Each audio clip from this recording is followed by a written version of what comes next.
What follows are exercises for cultivating self-forgiveness. Self-forgiveness is necessary for us to be able to truly and fully love ourselves and others. To cultivate self-forgiveness, start by understanding the forces impacting upon you that caused you to harm. To begin, write a list of the people you have harmed and the ways that you have harmed them. One by one, go through your list and write down the various causes and conditions that led you to this action or inaction. Look deeply, inquire carefully with kind, non-judgmental curiosity. See if there are any connections between your harmful actions and the fact that perhaps you were harmed, perhaps through abuse or neglect, when you were younger. Now think of other precipitating factors such as a family history of violence or a family history of addiction, as well as more subtle factors such as stress due to financial problems or marital problems. Look closely to see if and how you may have been suffering, in pain, or somehow unaware at the time that you caused harm.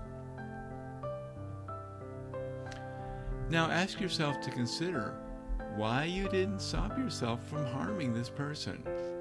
For example, were you so full of rage that you couldn't control yourself?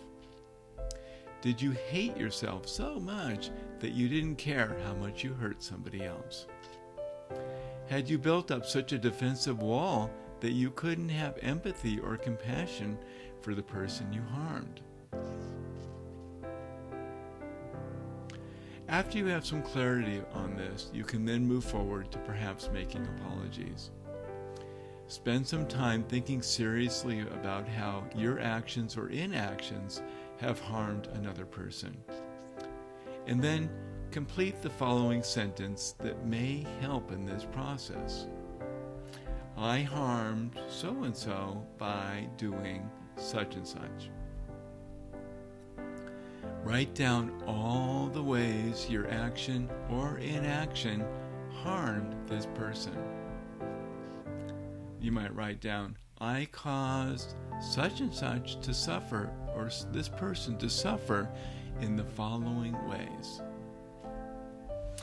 A meaningful apology is one that communicates what some have called the 3 R's: regret, responsibility, and remedy.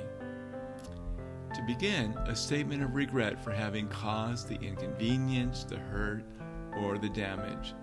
This includes an expression of empathy toward the other person, showing that you understand how your action or inaction harmed him or her. Second, offer an acceptance of responsibility for your actions.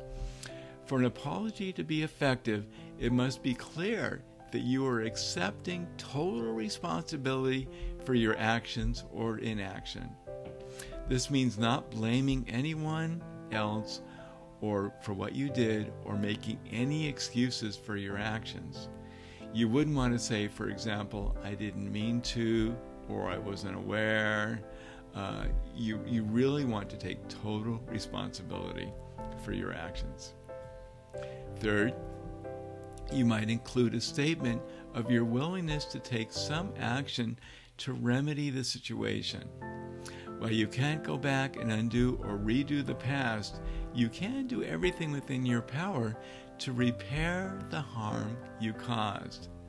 Therefore, a meaningful apology needs to include a statement in which you offer restitution in some way, an offer to help the other person, or a promise to take action so that you will not repeat the behavior.